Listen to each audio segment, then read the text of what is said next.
মা যেভাবে বৌমাকে ঘুম থেকে তোলে।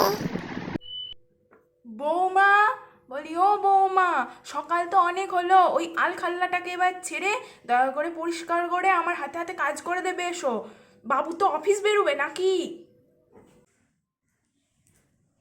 হ্যাঁ মা। বৌমার কাজ সারা দেখে বাবুর মা যখন হতভম্ব। বৌমা, ও বৌমা, তোমার তরকারি কাটা হলো? হ্যাঁ মা বলুন।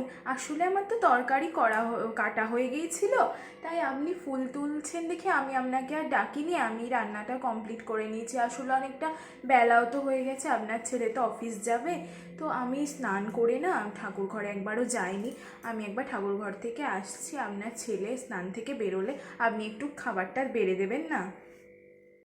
বেশ, দিয়ে দেবো।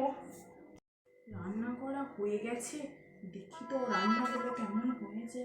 রান্না তো বেশ ভালোই হয়েছে, খেতে কেমন হবে কে জানে। আমার বাবু তো আবার আমার হাতে রান্না ছাড়া খেতেই পারে না, কি হবে। বাবুর মা যেভাবে নিজের ঢাকতে দেয়। বস বস বাবু, খেতে বস। আজকে সব রান্না বৌমা করেছে, খেয়ে বল তো কেমন হয়েছে। রান্নাটা তো বেশ ভালোই হয়েছে। ভালো হবে না? আমি নিজে হাতে ধরে বৌমাকে রান্না শিখিয়ে দিয়েছি। বাবুর বউ যখন নিজের মতো সময় কাটায়।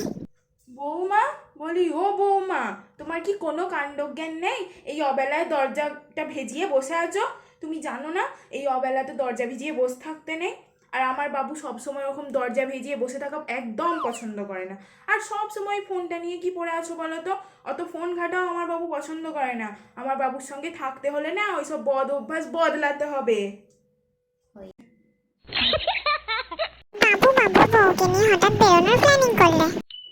বাবু, বৌমা, তোমরা কি কোথাও বেরোচ্ছ নাকি? আসলে মা, আসলে না, আজকে তো তাড়াতাড়ি ছুটিও হয়ে গেছে, তাই ওকে বললাম যে চলো আজকে একটু সিনেমা দেখে আসি আর একটু বাইরে রেস্টুরেন্টে খেয়ে নেবো। কই বৌমা, তুমি আগে তো আমায় বলনি তোমরা বাইরে যাবে। আমি যে বাবুর জন্য আলুর দম পরোটা করলাম, ওগুলোর কি হবে এবার? আরে রেখে দাও না, কালকে অফিস যাওয়ার আগে ঠিক খেয়ে নেবো। বৌমা, তোমাকে বলে রাখি, তোমরা যেন ওই রাস্তার ধারের দোকানগুলোতে আবার খেও না। রাস্তার ধারের দোকানগুলোতে খেলে বাবুর এমনিই পেটের সমস্যা, আবার পেটের সমস্যা বাড়বে। তোমরা একটু ভালো রেস্টুরেন্ট দেখে খেও। আমার সঙ্গে গেলে আমি তো সেটা দেখে শুনে নিয়ে যাই। এখন তো তোমার সঙ্গে মনে করো যাচ্ছে, তা তোমাকেই দেখে শুনে আমার বাবুকে তো রাখতে হবে। দেখো যেন সেটা খেয়াল করে। আচ্ছা মা, দেখে নেব। কি রে বৌমা বের হবার পর? হায় হায় হায়, পোড়া কপাল আমার। দেখো বাবুর বাবা, দেখো 2 মাস হলো বিয়ে হয়েছে, তার মধ্যেই বউ একবারে বাবুকে আঁচলের তলায় ভরে নিয়েছে। কি বলবো, আমার বলার কিছু আর ভাষা নেই। 2 মাসের মধ্যে কেউ এভাবে হাত করে নিতে পারে ছেলেকে? দেখো কি অবস্থা।